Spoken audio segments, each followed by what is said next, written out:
아시다시피 성경의 책 수는 모두 66권입니다. 신약이 39권, 그리고 구약이 39권, 그리고 신약이 27권입니다. 신약 성경 27권 가운데 바울 사도가 기록한 책이 13권입니다. 그런데 사도의 모든 서신서 마지막에 꼭 빠지지 않고 등장하는 간절한 기원이 있습니다. 바로 오늘 본문 고린도전서 16장 23절에 나오는 말씀입니다. 주 예수 그리스도의 은혜가 너희와 함께하고, 로마서의 마지막 16장에 거기에도 또 나오는 말씀입니다. 주 예수 그리스도 우리 주 예수의 은혜가 너희에게 있을지어다. 단 한 장으로 되어 있는 사도의 가장 짧은 서신 빌레몬서에도 역시 나옵니다. 예외가 아닙니다. 우리 주 예수 그리스도의 은혜가 너희 심령과 함께 있을지어다. 아멘. 단순하게 생각하자면 서신서의 그 마지막에 나올 법한 그저 의례적인 인사말 정도로 생각할 수도 있을 것입니다. 그런데 잘 아시는 바와 같이 성경의 모든 말씀은 하나님의 감동으로 된 것입니다. 1.1획 어느 하나 허투루 쓰인 것이 없습니다. 성경의 낱말 하나, 구절 하나가 다 하나님의 깊은 뜻을 담고 있습니다. 따라서 사도가 자신의 모든 서신에서 예수 그리스도의 은혜를 이처럼 반복하여 기원하는 것은 우리 신앙에 있어 예수 그리스도의 은혜가 절대적이라는 반증이 아닐 수 없습니다. 오늘 본문 고린도전서 16장 23절 말씀을 제가 다시 한번 읽겠습니다. 주 예수 그리스도의 은혜가 너희와 함께하고. 아멘. 우리가 주 예수 그리스도의 은혜를 떠올릴 때 가장 먼저 생각하는 것은 주님께서 우리에게 이루어 주신 십자가 구원의 은혜입니다. 우리는 예수님께서 우리를 위해 십자가에서 흘리신 그 보혈의 공로로 인하여 예수 그리스도를 믿고 칭히, 즉 하나님 앞에 의롭다 여김을 받은 자들입니다. 예수님은 우리의 죄 사함을 위해서 십자가에서 당신의 몸을 속죄의 제물로 드리셨습니다. 단 한 번의 희생제사였지만 그 효력은 영원한 것이어서 모든 죄를 용서받은 우리는 이제 주님 안에서 영원한 생명을 얻은 자가 되었습니다. 그래서 히브리서 10장 1절을 보면 주님께서 우리를 영원히 온전케 하셨다라고 확증하고 있는 것입니다. 그런데 바울 사도는 오늘 본문을 포함한 그의 다른 모든 서신서에서 주 예수 그리스도의 은혜가 성도와 함께 있기를 거듭 축원하고 있습니다. 이는 우리의 구원이 이미 확정되었음에도 불구하고 우리가 계속해서 받아야 할 예수 그리스도의 은혜가 있다라는 것을 의미할 텐데, 그 은혜는 어떤 은혜를 말하는 것입니까? 우리 인생을 되돌아보건대 하나님의 은혜 아닌 것이 단 하나도 없습니다. 우리는 전적으로 하나님을 힘입어 오늘을 살며 기동합니다. 살아 숨쉬며 일용할 양식을 얻고 남편과 아내, 부모와 자녀됨의 기쁨을 나누며 또 햇빛과 구름과 비와 바람, 숲과 바다의 풍광을 누리며 그렇게 살아갑니다. 이 모든 것이 다 하나님의 은혜로 말미암습니다. 오늘 본문에서 주 예수 그리스도의 은혜가 너희와 함께하기를 원하노라 사도가 간구하는 까닭은 이처럼 일상에서 우리에게 필요한 그 모든 필요한 것들을 주님께서 늘 공급하여 채워주시는 은혜는 물론이고 우리의 구원과 관련하여 주님의 지속적인 은혜가 반드시 필요하기 때문입니다. 우리는 이미 구원을 받았습니다. 그런데 빌립보서 2장 12절을 보면 두렵고 떨림으로 너희 구원을 이루라 그렇게 말씀하십니다. 이것이 무엇을 의미하는 것입니까?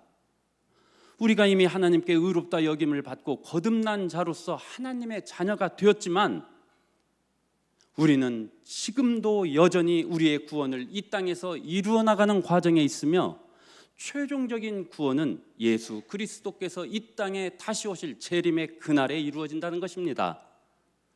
성경이 말씀하시는 이러한 우리 구원의 질서 혹은 여정을 간단하게 정리하면 이렇습니다. 과거의 일은 칭의의 구원이 있습니다. 그 칭의에 근거하여 현재 이루어가는 성화의 구원이 있습니다.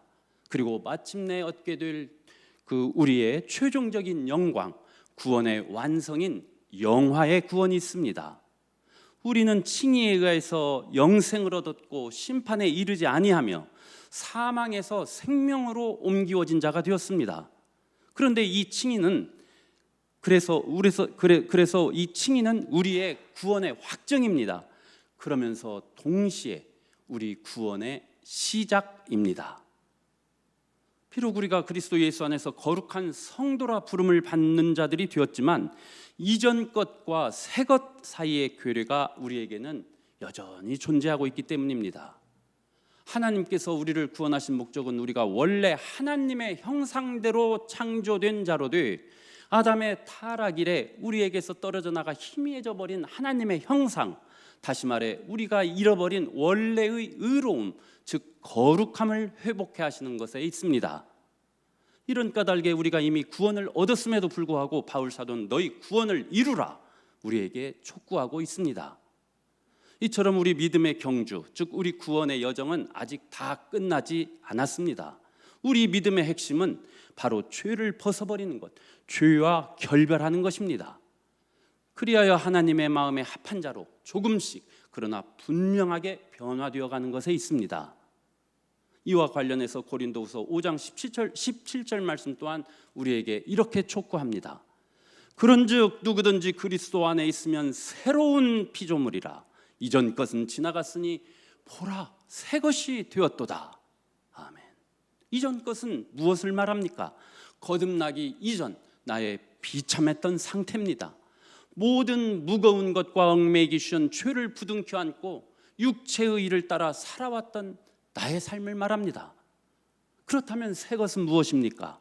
거듭난 이후 온전한 사람을 이루어 그리스도의 장성한 분량이 충만한 데 이르기까지 오직 사랑 안에서 참된 것을 하여 범사에 그리스도에게까지 자라 다다르는 상태를 의미합니다. 갈라디아서 5장 22절에서 24절 말씀에 이 새 것이 의미하는 바에 구체적인 모습이 나와 있습니다. 우리 함께 한 목소리로 읽겠습니다. 오직 성령의 열매는 사랑과 희락과 화평과 오래 참음과 자비와 양선과 충성과 온유와 절제니 이 같은 것을 금지할 법이 없느니라. 그리스도 예수의 사람들은 육체와 함께 그 정욕과 탐심을 십자가에 못 박았느니라. 아멘. 이처럼 이 땅에서 예수 그리스도를 닮아 거룩하게 되어져 가는 것, 이것이 바로 지금 우리가 이루어가는 구원의 현재, 바로 성화입니다. 성화란 그리스도 안에서 우리를 의롭다 여겨주시는 하나님께서 이제 실제로 우리를 의롭게 빚어 나가시는 그런 과정입니다. 전적으로 하나님께서 친히 행하시는 칭의와 달리 성화는 우리의 능동적이고 적극적인 참여를 필요로 합니다. 그래서 두렵고 떨리는 마음으로 각자 자기 육체의 일을 죽여가야 하는 주체는 다름 아닌 바로 우리들 자신입니다. 그런데 문제는 우리에게는 그럴 수 있는 능력이 없다는 것입니다. 그러하기에 우리의 성화 또한 그리스도 예수의 은혜 없이 우리가 우리 힘만으로는 결코 이루어 나갈 수 없습니다. 따라서 피를 흘리기까지 죄와 싸우며 영적 성숙에 있어 우리가 진보를 이루려면 우리 믿음의 주요 온전케 하시는 예수님을 철저히 의지해야 합니다. 성화를 포함하여 우리의 궁극적인 모본이 되어주시는 예수님께서 친히 하신 말씀이 요한복음 15장 5절 말씀입니다. 나는 포도나무요 너희는 가지라. 그가 내 안에 내가 그 안에 거하면 사람이 열매를 많이 맺나니 나를 떠나서는 너희가 아무것도 할 수 없음이라. 아멘. 우리는 모든 거룩함의 원천이신 그리스도께서 우리를 위해 이미 내어주신 그 길을 따라 온전한 사람을 이루며, 거듭 말씀드리지만 그리스도의 장성한 분량이 충만함에 이르는 것을 목표로 삼아 우리의 현재의 구원, 성화를 이루어 나가고 있는 과정에 있습니다. 예수님은 이 일을 위해 당신의 영이신 성령 하나님을 우리에게 보내주시어 우리의 마음을 새롭게 하시고 죄를 깨닫게 하시며 하나님의 말씀을 우리가 이해할 수 있도록 조명해 주십니다. 그 진리의 말씀에 순종할 수 있는 능력을 주시는 이도 주의 성령 하나님이시요, 우리의 부르짖음을 아버지 하나님께 전달하고 우리의 새로운 신분을 깨닫게 하고 또 우리를 끝까지 지켜 보호하여 주시는 분도 주 그리스도 예수의 영 성령 하나님이십니다. 우리는 지금 오늘 본문 말씀 주 예수 그리스도의 은혜가 너희와 함께하고 라는 구절을 놓고 이 말씀이 우리 구원의 질서와 관련하여 어떤 연관성을 갖는가, 무엇을 의미하는가를 탐색하고 있습니다. 칭의와 성화에 이어 마지막으로 짚어보아야 할 내용은 우리 구원의 최종적 단계인 영화입니다. 영화 또한 주님의 은혜를 떠나서는 있을 수 없습니다. 우리가 칭의를 통하여 구원을 받았고 성화를 통하여 구원을 이루어 나가는 중이라면 영화는 그리스도께서 이 땅에 재림하실 그때 우리가 육체의 그 부활한 육체를 입고 주님의 크고 흰 보좌 앞에 서서 최후 심판을 거친 뒤 영원한 생명을 얻게 되는 우리 구원의 최종 단계를 의미합니다. 이 일을 모두 주관하시는 분도, 이끌어 가시는 분도, 은혜로 베풀어 주시는 분도 바로 우리 구주 예수 그리스도입니다. 빌립보서 3장 20절에서 21절 말씀을 쉬운 성경으로 제가 읽겠습니다. 우리의 시민권은 하늘에 있습니다. 우리 구주 예수 그리스도께서 하늘로부터 다시 오시는 날을 우리는 기다립니다. 그분은 우리의 죽을 몸을 변화시키셔서 그분의 영광스러운 몸과 같이 바꾸어 주실 것입니다. 모든 만물을 다스리시는 그분의 능력이 우리를 변화시킬 것입니다. 아멘. 성도의 부활은 생명의 부활입니다. 반면 교회 밖 의인들, 즉 예수 그리스도를 영접치 않은 자들의 부활은 심판의 부활이 될 것입니다. 여호와의 크고 두려운 날, 즉 최후 심판의 날, 우리 인간 모두는 악인이든 의인이든 다 부활의 몸을 입고 그리스도 심판대 앞에 서게 될 것입니다. 히브리서 4장 13절 말씀입니다. 지으신 것이 하나도 그 앞에 나타나지 않음이 없고 우리의 결산을 받으실 이의 눈앞에 만물이 벌거벗은 것 같이 드러나느니라. 이때 우리의 모든 죄도 낱낱이 드러날 것입니다. 그리고 우리 또한 우리의 죄를 주님 앞에서 우리의 입으로 직접 고해야 할 것입니다. 하지만 우리는 이미 주 예수 그리스도의 십자가 공로를 통하여 모든 죄를 용서받고 그 이름이, 우리의 이름이 생명책에 기록되어 있는 자들입니다. 그래서 존 칼빈은 그의 책 기독교 강요에서 이렇게 묻습니다. 우리의 대언자이신 이 그리스도 예수께서 당신이 하나님 앞에 변호해야 할 대상인 우리들을 어떻게 정죄할 수 있겠습니까?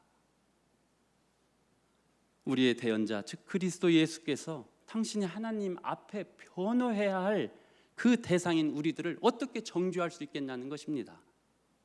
주님은 말씀하십니다. 요한복음 5장 24절 말씀입니다. 다 함께 소리내어 읽겠습니다. 내가 진실로 진실로 너희에게 이르노니 내 말을 듣고 또 나를 보내신 이를 믿는 자는 영생을 얻었고 심판에 이르지 아니하나니 사망에서 생명으로 옮겼느니라. 아멘.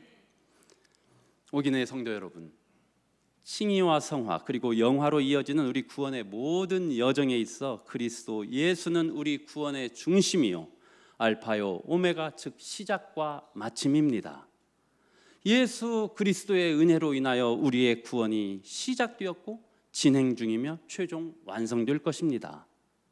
그렇다면 이제 우리가 어떻게 살아갈 것인가 하는 성찰의 과제가 우리에게 남습니다.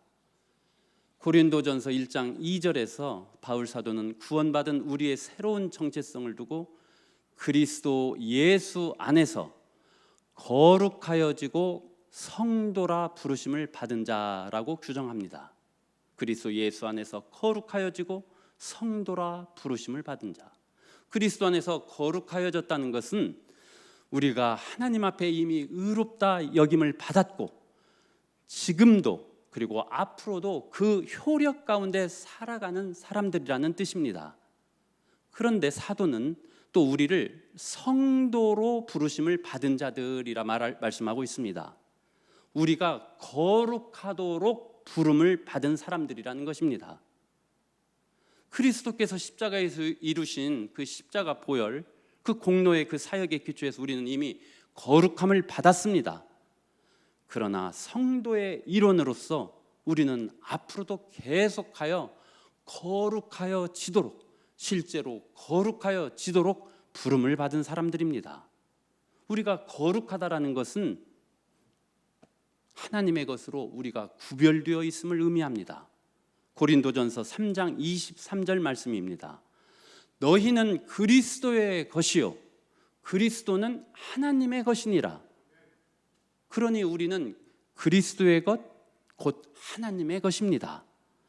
사도는 계속해서 우리의 정체성을 놓고 이렇게 일깨워 줍니다. 고린도전서 1장 30절 말씀입니다. 여러분은 하나님의 자녀로서 그리스도 예수 안에 있습니다. 역시 고린도전서 3장 16절 말씀입니다. 우리가 다 함께 다시 한번 소리내어 읽겠습니다. 너희는 너희가 하나님의 성전인 것과 하나님의 성령이 너희 안에 계시는 것을 알지 못하느냐?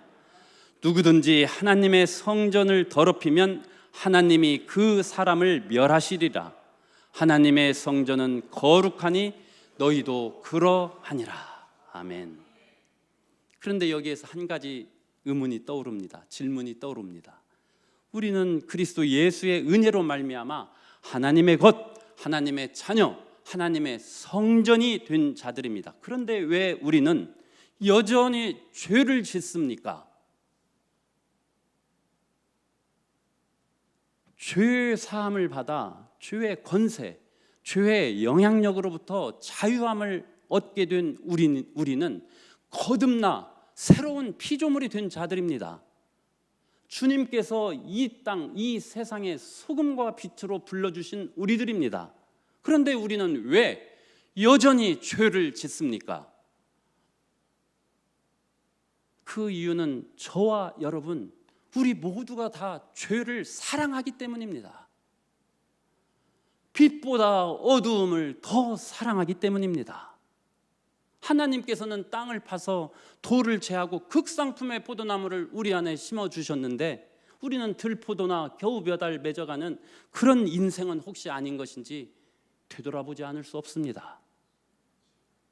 죄로 점철된 이 세상, 그리고 각자 범하는 죄에 너무도 익숙해지고 둔감해진 나머지 이미 이 땅에서 시작된 하나님의 나라에서 하나님의 백성으로 살아가고 있는 우리에게 우리 안에 얼마나 큰 그 치명적인 해악을 우리 안에 잔존하고 있는 이 죄가 끼치고 있는 것인지 우리는 잘 의식하지 못하는 경우가 많습니다. 그리스도 예수 안에서 거룩하여지고 성도라 부르심을 받은 자라고 하는 고린도전서 1장 2절에서 그렇게 칭함을 받았던 고린도 교회의 성도들이 범한 죄를 한번 생각해 보십시오. 교회 내의 분파를 만들어 갈등이 심각했습니다. 근친상간을 포함한 음행이 횡행하였고 우상 숭배가 큰 문제로 대두되었으며 성도 간의 갈등과 법정 소송으로 인해서 저 세상 앞에 교회의 영광을 크게 훼손하였습니다. 사도가 받아 마땅한 싹스를 놓고 저들은 너무도 박하였고 사도가 보호받아야 할 권리를 놓고 저들에게는 긍휼함이 너무너무 인색하였습니다. 만약 우리가 우리의 생각과 말과 행동에 있어서 혹시라도 저 고린도 교회가 범하였던 그러한 잘못을 우리 또한 범하고 있는 그런 영역이 있거든 우리가 회개할 수 있도록 성령 하나님께서 오늘 이 아침 우리를 깨우쳐 주시기를 원합니다. 하나님께서는 왜 2023년을 인간 역사의 뒤안길로 사라지게 하시고 2024년을 기쁨과 소망 가운데 맞이하도록 그렇게 맞이할 수 있도록 우리에게 해와 달 수를 구분해 주시는 것입니까? 그것은 곧 하나님께서 우리 마음에 새 포도주를 부어주시기 원하고, 우리가 그 포도주를 새 부대에 담아 우리가 다시 한번 새롭게 출발할 수 있기를 원하시기 때문, 그것 아니겠습니까? 우리가 여전히 범하는 죄로 인하여 그 덕기가 우리 심령을 뒤덮어갈 때 하나님께서 내려주시는 하늘의 온갖 좋은 은사와 그 귀한 온전한 선물, 그리고 하늘의 신령한 복들을 우리는 제대로 누릴 수 없게 됩니다. 우리가 그토록 하나님을 갈망하며 기도하지만 응답받지 못하고 예배의 자리에 나와 하나님의 임재를 간절하게 구하되 그 얼굴을 뵙지 못하는 아픔이 있습니다. 하나님 앞에 감격을 잃어가고 하나님의 임재에 점점 둔감해져 가는 것, 이것이 바로 우리 안에 잔존하는 죄가 우리의 삶에 끼치는 치명적인 해악입니다. 이미 이 땅에 도래한 하나님의 나라에서 하나님의 백성으로 살아가고 있는 우리에게 이는 참으로 안타깝기 그지없는 영적 손실이 아닐 수 없습니다. 오기내 성도 여러분, 고린도전서 16장 22절에서 사도 바울은 무서운 경고를 우리에게 던지고 있습니다. 만일 누구든지 주를 사랑하지 아니하면 저주를 받을지어다. 우리가 주님을 사랑하지 않을 때 우리의 영혼은 죄를 향하여 자동으로 치다를 수밖에 없게 됩니다. 치다를 수밖에 없습니다. 그리하여 그 종국이 자칫 베드로후서 2장 22절에 나오는 말씀처럼 개는 자기가 토해낸 것으로 되돌아가고 돼지는 목욕을 하고 나서 진흙탕에 뒹구는 그런 형국으로 내몰릴 수도 있습니다. 우리 안에 잔존하는 어둠의 죄를 죽이는 최고의 방법은 빛 되신 우리 구주 예수 그리스도를 더욱 사랑하는 것입니다. 사망이 쏘는 것은 죄요, 죄의 권능은 율법이라 하였습니다. 그러나 우리 주 예수 그리스도의 십자가 공로로 말미암아 우리의 불의를 긍휼히 여기고 그 죄를 다시 기억치 아니하시겠다는 하나님 아버지께서 우리와 지금 함께하고 계십니다. 우리에게 승리를 주시는 여호와 하나님이십니다. 그 하나님께서 2024년 새해에도 저와 여러분, 우리 오긴의 모든 성도에게 새로운 마음과 새로운 영을 넣어주시고 돌처럼 굳은 우리 마음을 제하사 속살과 같이 부드러운 마음을 주셔서 우리가 하나님을 온전하게 섬기고 또 하나님의 법을 잘 지키는 가운데 매일 매순간 하나님의 임재를 경험하며 또 하나님의 그 구원의 그 하나님의 영광과 그 구원의 은혜를 찬송하며 우리의 영혼이 예수 그리스도 안에서 잘 됨과 같이 범사에 잘 되고 우리의 육신 또한 강건하게 되어져 가는 복을 우리에게 한량없이 베풀어 주시기를 소원합니다. 아멘. 정결한 마음 주시옵소서. 찬양을 한 곡 부르고 함께 기도하겠습니다.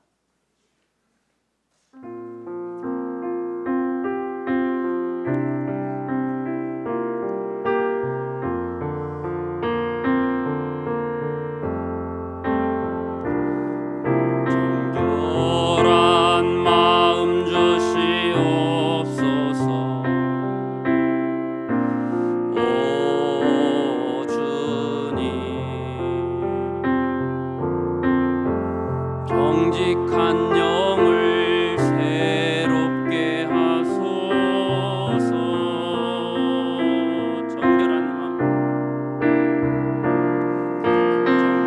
정결한 마음 주시옵소서. 오 주님, 정직한 영을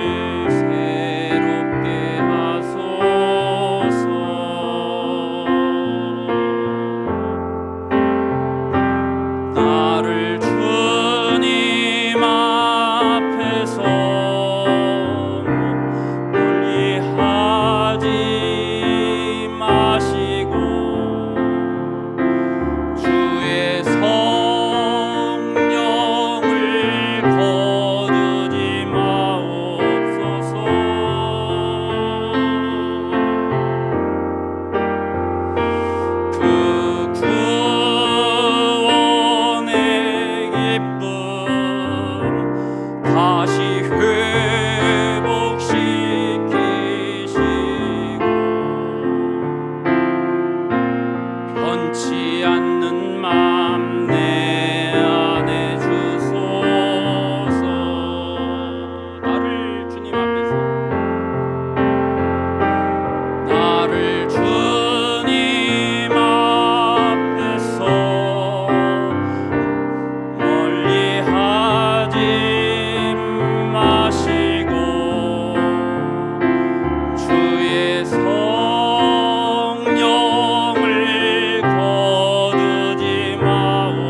함께 기도할 기도 제목은 시편 51편 10절 말씀입니다. 하나님이여, 내 속에 정한 마음을 창조하시고 내 안에 정직한 영을 새롭게 하소서. 이 말씀을 붙들고 우리 함께 기도하겠습니다. 아버지 하나님,